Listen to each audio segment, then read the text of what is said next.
Hello friends, मेरा नाम है सुमित और आज जो मैं आपको कहानी सुनाने जा रहा हूँ ये महात्मा बुद्ध की एक बहुत ही प्रेरणादायक कहानी है। इस कहानी को आप पूरा लास्ट तक सुनना। ये बहुत ही एक अच्छी कहानी है, आपको इससे बहुत कुछ सीखने को मिलेगा। तो चलिए कहानी शुरू करते हैं। एक दिन राजकुमार सिद्धार्थ अपने चचेरे भाई देवदत्त के साथ बाग में घूमने के लिए गए। जहाँ पर सिद्धार्थ एक कोमल हृदय का बच्चा था, वहीं उनका चचेरा भाई यानी कि देवदत्त एक झगड़ालू और कठोर स्वभाव का बच्चा था। ठीक है, महात्मा बुद्ध की सभी प्रशंसा करते थे, यानी उनकी बचपन में सिद्धार्थ की सभी प्रशंसा करते थे, तारीफ करते थे। देवदत्त की कोई भी तारीफ नहीं करता था, जिससे वो देवदत्त मन ही मन सिद्धार्थ से जलता था। जहाँ वे दोनों घूम रहे थे उनसे थोड़ी ही दूरी पर एक हंस उड़ रहा था। उस हंस को देखकर सिद्धार्थ बहुत प्रसन्न हो रहे थे। तभी देवदत्त ने कमान पर तीर चढ़ाया और हंस की ओर मार दिया। तीर सीधा जाकर हंस को लगा, वह घायल हो गया और छटपटाकर बेचारा वो नीचे गिर पड़ा। सिद्धार्थ ने दौड़कर उस घायल हंस को उठाया। उसने हंस के घायल शरीर से बह रहे खून को साफ किया और उसे पानी पिलाया।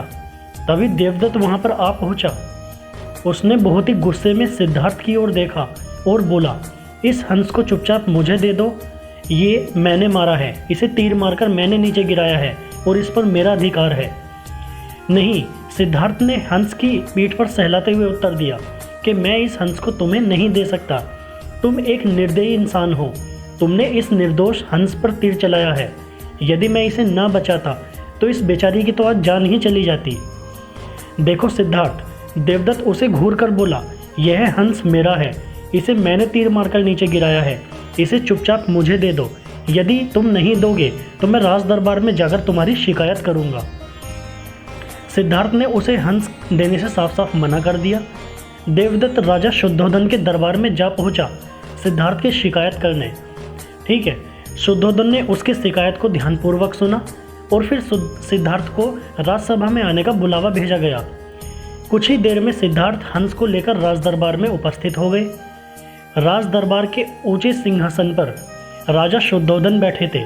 आसपास के नीचे आसनों पर राज्य मंत्री तथा अन्य पद अधिकारी बैठे थे। कई सैनिक हथियार लिए द्वार के निकट खड़े हुए थे। शुद्धोधन के संकेत करने पर देवदत्त सिर झुकाकर बोला, महाराज, जो हंस इस समय सिद्धार्थ के पास है वह मेरा है। इसे मैंने तीर मारकर पृथ्वी पर गिराया है। सिद्धार्थ ने इसे उठाकर इस पर अपना अधिकार कर लिया है। यह हंस मेरा है, कृपया इसे मुझे दिला दीजिए। राजा शुद्धोधन ने सिद्धार्थ की ओर देखा और बोलने की ओर संकेत किया। सिद्धार्थ ने सिर झुकाकर शांत स्वर में कहा, महाराज, यह हंस निर्दोष है। यह बिना किसी को कोई कष्ट दिए उड़ता हुआ जा रहा था। तभी देवदत्त ने पीछे से इसे तीर मारकर घायल कर दिया। मैंने इसका उपचार किया है, इसके प्राण बचाए हैं। मैं समझता हूँ कि प्राण लेने वालों से अधिक प्राण बचाने वालों का अधिकार होता है।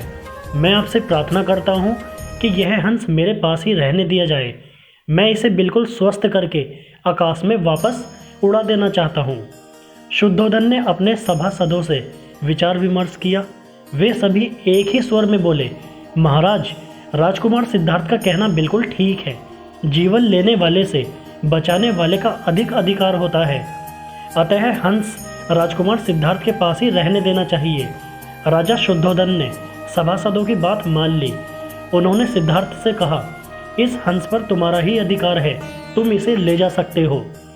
सिद्धार्थ हंस को लेकर प्रसन्नता पूर्व अपने भवन की ओर चले गए।